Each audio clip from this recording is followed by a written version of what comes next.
कैसे हो दोस्तों? उम्मीद है आप सभी अच्छे होंगे। आइए जानते हैं उत्तर प्रदेश की ताजा और बड़ी खबरें सिर्फ 10 मिनट में। इससे पहले आप ये वीडियो कहां से देख रहे हैं, हमें कमेंट करके जरूर बताइए।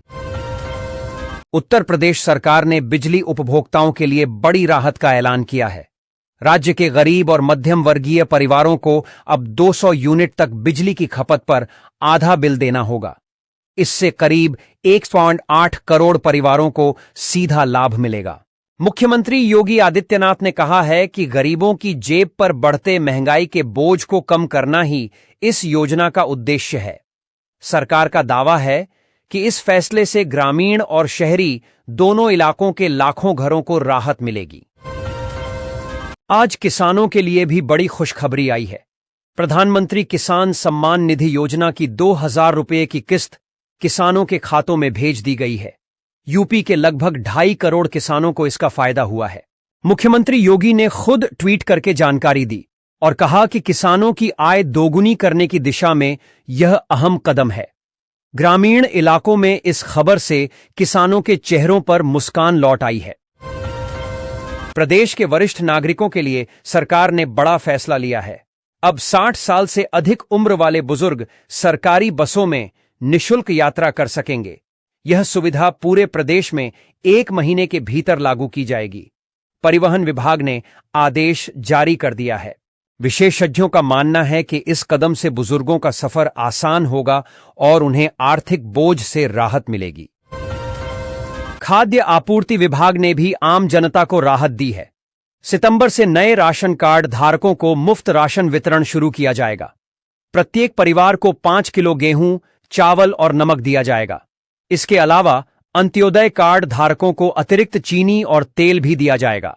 ग्रामीण और शहरी दोनों इलाकों में लाखों परिवारों को इस योजना से राहत मिलेगी। शिक्षा विभाग की ओर से बच्चों के लिए बड़ा तोहफा दिया गया है। सरकारी स्कूलों में पढ़ने वाले सभी बच्चों को इस बार मुफ्त यूनिफॉर्म, किताबें और जूते मोजे दिए जाएंगे। विभाग ने आदेश जारी कर दिया है कि अगले हफ्ते से वितरण शुरू हो जाएगा। गरीब परिवारों को इससे बड़ी राहत मिलेगी और बच्चों की पढ़ाई बिना रुकावट के जारी रह सकेगी।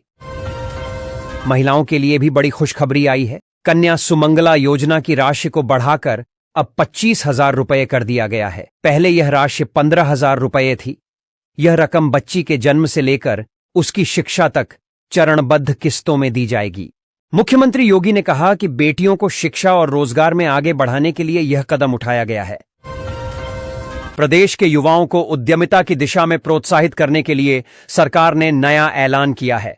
उत्तर प्रदेश स्टार्टअप मिशन के तहत युवाओं को अब 5 लाख रुपये तक का आसान आरण मिलेगा। यह लोन बेहद सरल प्रक्रिया से दिया जाएगा। इसके अलावा स्टार्टअप्स को टैक्स में भी छूट दी जाएगी। इस योजना का लक्ष्य है कि प्रदेश के युवा आत्मनिर्भर बने और नई नौकरियों का सृजन करें। स्वास्थ्य सेवाओं के क्षेत्र में भी बड़ी घोषणा की गई है। राज्य के सभी जिलों में अगले महीने से मुफ्त स्वास्थ्य शिविर लगाए जाएंगे। इन शिविरों में गरीब मरीजों की जांच और इलाज मुफ्त किया जाएगा। महिलाओं और बच्चों की बीमारियों पर विशेष ध्यान दिया जाएगा। स्वास्थ्य विभाग ने कहा कि यह अभियान लगातार 3 महीने चलेगा। युवाओं के लिए सबसे बड़ी राहत की खबर यह है कि सरकार ने 2 लाख नई नौकरियां निकालने की तैयारी की है। पुलिस, शिक्षा, स्वास्थ्य और परिवहन विभाग में बड़े पैमाने पर भर्तियां होंगी। भर्ती प्रक्रिया अगले 3 महीनों में शुरू होगी। इससे बेरोजगार युवाओं को रोजगार मिलेगा और परिवारों में खुशी का माहौल लौटेगा। किसानों के लिए एक और राहत की खबर है। गन्ने का समर्थन मूल्य बढ़ाकर 400 रुपये प्रति क्विंटल कर दिया गया है। यह अब तक का सबसे ज्यादा रेट है। किसान संगठनों ने इस फैसले का स्वागत किया है। सरकार का कहना है कि किसानों को उनकी मेहनत का पूरा दाम दिलाना प्राथमिकता है। प्रयागराज में गंगा और यमुना का जलस्तर लगातार बढ़ रहा है। बाढ़ का खतरा निचले इलाकों में मंडरा रहा है। प्रशासन ने हाई अलर्ट जारी कर दिया है और प्रभावित इलाकों से लोगों को सुरक्षित स्थानों पर भेजा जा रहा है। राहत सामग्री का वितरण भी शुरू हो गया है। लखनऊ मेट्रो के विस्तार कार्य ने रफ्तार पकड़ ली है। चारबाग से मोहनलालगंज तक मेट्रो लाइन बिछाने का काम शुरू हो चुका है। इस प्रोजेक्ट से लाखों यात्रियों को फायदा होगा। शहर के दक्षिणी इलाकों में यातायात की समस्या काफी हद तक कम हो जाएगी। वाराणसी में आज से अंतर्राष्ट्रीय सांस्कृतिक महोत्सव का आगाज हुआ। गंगा घाटों पर रंगारंग कार्यक्रमों का आयोजन किया गया। इसमें जापान, फ्रांस और अमेरिका समेत 20 देशों के कलाकार हिस्सा ले रहे हैं। महोत्सव से पर्यटन को बढ़ावा मिलेगा और स्थानीय व्यापारियों को भी फायदा होगा। नोएडा पुलिस ने साइबर क्राइम के खिलाफ बड़ी कार्रवाई की है। 6 फर्जी कॉल सेंटरों पर छापा मारकर 50 से ज्यादा लोगों को गिरफ्तार किया गया है। ये लोग विदेशों में बैठे लोगों को धोखा देकर करोड़ों रुपए कमा रहे थे। पुलिस ने बताया कि इस कार्रवाई से साइबर अपराध पर बड़ी चोट की गई है। कानपुर में गंगा बैराज पर इको टूरिज्म पार्क बनाने की तैयारी तेज हो गई है। इस पार्क में नाव विहार, बर्ड वॉचिंग और पिकनिक स्पॉट जैसी सुविधाएं होंगी। प्रशासन का मानना है कि इससे पर्यटन को बढ़ावा मिलेगा और शहर की पहचान और मजबूत होगी। अयोध्या में राम मंदिर परिसर में भक्तों की बढ़ती भीड़ को देखते हुए सुरक्षा और कड़ी की गई है। मंदिर के चारों ओर सीसीटीवी कैमरे लगाए जा रहे हैं। भक्तों के लिए नई पार्किंग की व्यवस्था भी की जा रही है। प्रशासन का कहना है कि दशहरा और दीपावली पर श्रद्धालुओं की संख्या और बढ़ेगी।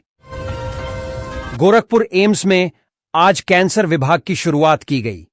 यह विभाग अत्याधुनिक मशीनों से लैस है। अब मरीजों को इलाज के लिए दिल्ली और मुंबई नहीं जाना पड़ेगा। पूर्वांचल के हजारों मरीजों को इससे राहत मिलेगी। मेरठ में पुलिस ने अवैध शराब कारोबार पर शिकंजा कसा है। 3 करोड़ रुपए की अवैध शराब बरामद की गई है और 12 लोगों को गिरफ्तार किया गया है। पुलिस का कहना है कि अवैध कारोबार करने वालों को बख्शा नहीं जाएगा। बरेली में नया स्पोर्ट्स स्टेडियम बनाने की घोषणा की गई है। यह स्टेडियम अंतर्राष्ट्रीय स्तर का होगा और यहां क्रिकेट, फुटबॉल और एथलेटिक्स की प्रतियोगिताएं आयोजित की जाएंगी। युवाओं के लिए यह खेल की दुनिया में सुनहरा अवसर साबित होगा। आगरा में ताजमहल आने वाले पर्यटकों के लिए नई सुविधा शुरू की जा रही है। अब टिकट ऑनलाइन खरीदे जा सकेंगे। इसके अलावा फेस स्कैनिंग तकनीक भी लागू की जाएगी। इससे सुरक्षा और पारदर्शिता दोनों बनी रहेगी। झांसी में बुंदेलखंड एक्सप्रेसवे के किनारे औद्योगिक पार्क बनाने की योजना पर काम शुरू हो गया है। इस प्रोजेक्ट से हजारों युवाओं को रोजगार मिलेगा। इलाके की अर्थव्यवस्था को भी इससे मजबूती मिलेगी। वाराणसी से दिल्ली जाने वाली वंदे भारत ट्रेन में अब यात्रियों को मुफ्त वाईफाई सुविधा दी जाएगी। रेलवे का कहना है कि इससे यात्रियों का सफर और आरामदायक होगा। लखीमपुर खीरी में किसानों का आंदोलन तेज हो गया है। प्रशासन ने सुरक्षा बढ़ा दी है। पुलिस बल की अतिरिक्त तैनाती की गई है। किसान अपनी मांगों को लेकर लगातार प्रदर्शन कर रहे हैं। मथुरा में श्री कृष्ण जन्माष्टमी की तैयारियां जोरों पर हैं। मंदिरों को सजाया जा रहा है। शहर में रंग बिरंगी रोशनियां लगाई गई हैं। देश विदेश से लाखों श्रद्धालु मथुरा पहुंच रहे हैं। अलीगढ़ मुस्लिम विश्वविद्यालय में नया शैक्षणिक सत्र शुरू होने वाला है। इस बार छात्रों को डिजिटल क्लासरूम और स्मार्ट लाइब्रेरी की सुविधा दी जाएगी। प्रशासन का कहना है कि इससे छात्रों की पढ़ाई और रिसर्च का स्तर और बेहतर होगा।